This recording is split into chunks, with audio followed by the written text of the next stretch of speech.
係全球最大嘅室內滑雪場，除咗滑雪，仲有一個冰雪樂園，好多嘢玩㗎。跟住我哋一齊去玩啦！成個樂園有成4萬尺，有14個冰雪項目，一張飛就搞掂晒啦。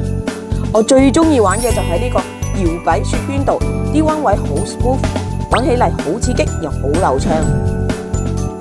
可以喺深圳睇完落雪嘅場景真係好特別啊！呢度有得玩有得打卡，絕對係假期嘅好去處。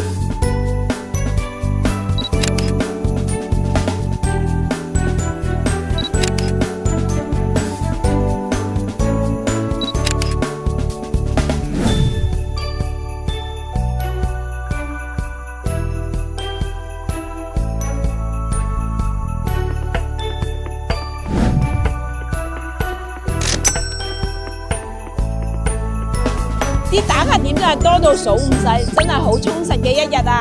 我而家搭巴士返香港啦，由雪場呢度出發，個半鐘頭就去到太子地鐵站啦，係咪好介紹呢？繼續留意香港商報，好嘢陸續有嚟。